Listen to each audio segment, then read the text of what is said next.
What's going on, people? So, if you've been following along, watching these videos in chronological order or whatnot, minus all those shorts that get dropped in between, you may be aware that this is my last video for today, right? Which is a good thing, kind of, sort of, because now I'm done recording, but that really just means I have to go and do all the photo taking and editing and whatnot. It's a lot of work doing this kind of stuff, right? Depending on how much production you put into your videos anyways. If I were to drop the on feeds and the pictures and stuff, I could fly through these things like nobody's business. But I don't, because that's just not me. Anyways, side of the box, there's that for you. Sometimes people like that stuff. This right here, I'm not going to get into the review yet, but I want to tell you some things. So, I do really like the 4D type shoes and all that good stuff, and I just happen to like things that Adidas makes. So, usually when they throw something out there, I'm a little more inclined to get it. And this I saw, and I was like, you know what? This might happen, especially since the last 4DFWD, yeah, that release did not go as planned. For some reason, those things sold out immediately. And one of those sales was not mine, so they did not matter to me. But fast forward to now, right? And they brought a couple pair back, gave me the early access thing, which was basically, I think anybody had early access, honestly. So I bought a pair, whatever day that was, whatever night that was, or something like that. And now here we are to talk about them. And I gotta say, man, they really did change this here thing a fair amount. But we'll get into it. So as we normally do, I'll get you the review portion. Then there will be the thoughts and opinions portion, the sizing and whatnot. And then I'll give you a little bit of comparison against these two right here, right? The Futurecrafts and the Ultra 5.0s. Cool? Good. So, as I was saying, this right here is the Adidas 4DFWD in signal green and something pink. I forget what they call that pink, but whatever. It's basically the same size, it's basically the same colorway as those Ultra Boost 21s that I bought not too long ago. But let's go ahead and break these things down, talk about them, do all that stuff I said I was going to do. Down there across the bottom, right? What you're looking at is a very different outsole than you might have come to expect on other 4D shoes. I'm not sure what material this is. Sometimes they say Continental down there. If I find out later, I'll put it over the video. But just know that it's black, which you saw. Now, moving on to the midsole though, this is where things kind of take a bit of a turn. This 4D is very different than the others.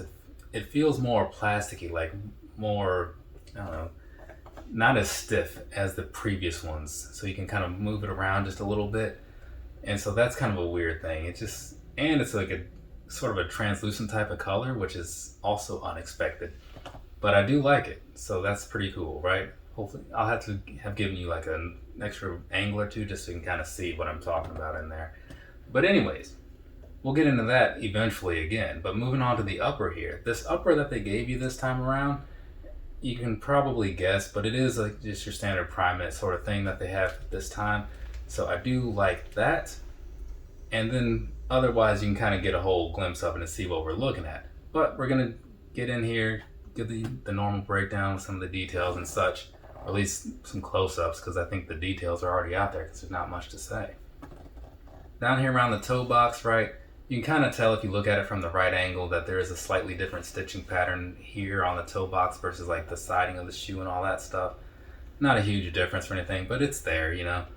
And then moving back here to the mid side, you do have the 3 stripes on the side. It's kind of done in the same way as like the Ultra Boost Uncaged 5.0 DNA 5.0. I forget how their names are structured, but it's kind of similar to that, right? Where you have like this plastic overlays on the side. And they do have a very cool look when you look at them with like the flash on or whatever. So I do like that a lot.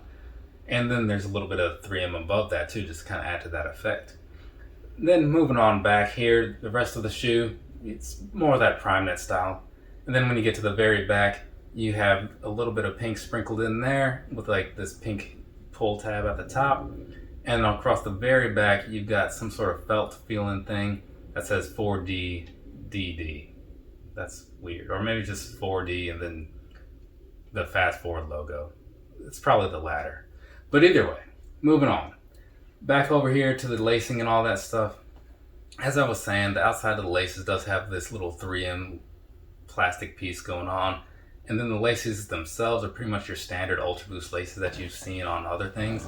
Or 4D laces, you know. Just a little bit thinner, honestly, than the 4D laces that I've seen. And they're held down with these little loopy things. So you got the pink color at the bottom, the black color at the top. And that's about it, right? At the very top, though, behind the laces, you do have the Adidas logo, Adidas word, or Adidas name. So that's going to be probably in 3M also, because it looks very similar.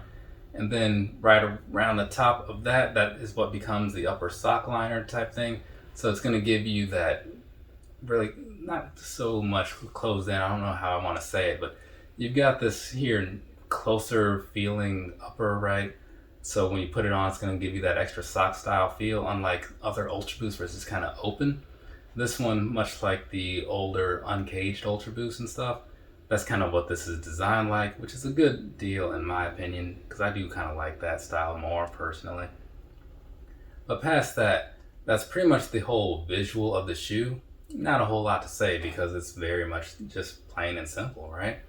So let's go ahead and jump on to the inside. And down in there, what you're looking at is pretty much what you probably guessed you'd see, which is a green insole and then that 4D with the fast forward icons, like the two triangle things or whatever. And then as far as the construction on the inside goes, I didn't really look in here before, but it doesn't look like anything that you haven't seen before.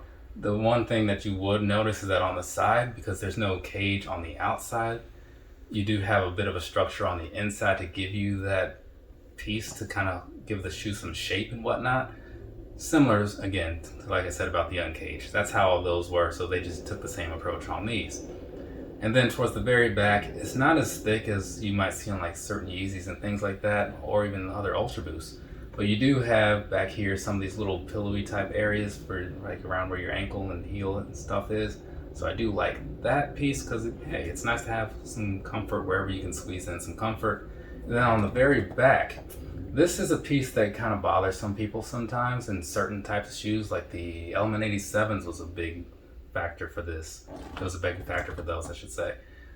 Because back here, if the material is not right, it's going to rub against your heel or your ankle and just kind of bother you. This is more of that felt type of feeling that you saw on the very back. So it's going to be super soft, and even this is still very nice too. Unlike the Ultra Boost 6 I think did a review of, where I did not like the way that thing had a lot of problems, and I haven't seen them make any new ones since. So I think they caught on. But anyway, so you got that going on. That's kind of about the end of all that, right? So let me hit you with some personal thoughts and all that good stuff. Then we'll get into the last two segments of this particular review. So I do really like the way these look. You know, once I got them out of the box and stuff, I said, man, this is a pretty cool look. Like the way they did the 4D on here is a little bit better as far as the visuals go. So I do like that piece as well.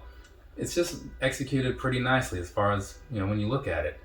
And then the price though, that they come in at like $220, and that $220 or $200, I don't know. Either way, the price was not quite where I wanted it to be, but I just went with it because I figured, you know what, I'm just gonna bite the bullet and accept that this is newish technology and that it's fine.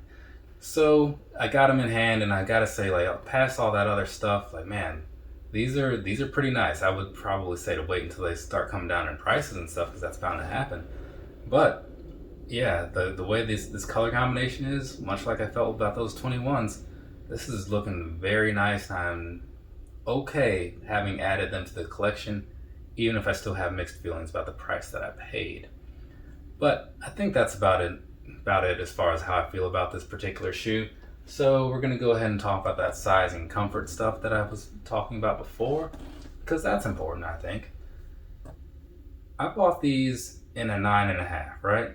Because that's pretty much the size that I've come to expect to work out for me, since I am a 9.5 size foot person.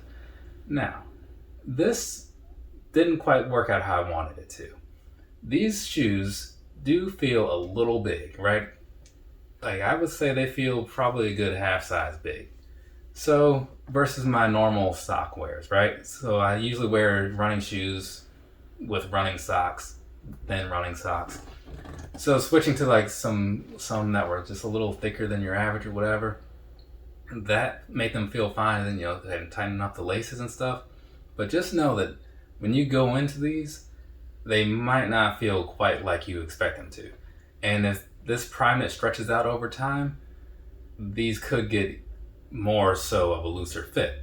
So you might want to consider going down half a size. I think they actually said that on the first release on their website, but I just ignore stuff and I just do whatever I want and then deal with the fallout of it later, So I'm going to pass that on to you. Do whatever you want from there.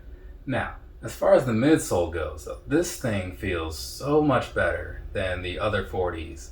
I'm just doing a right out of the box comparison, right? And even pairs that I have that have been broken in, this out of the box feels better than those as well. It doesn't feel so stiff and clunky when your foot hits the ground, which is very nice. And I want to say this here midsole that they put on, or this here outsole, also helps to kind of cushion the blow. But overall, the feeling of these things is great. And then with that whole Primeknit upper thing, it's just a really good combination, I'm not trying to oversell it or whatever, but I'm just saying, for me, for what I look for in a shoe like this is definitely delivering. So that kind of makes it a little easier to bite the bullet on that higher price tag because you're getting something solid with no complaints, at least from my perspective.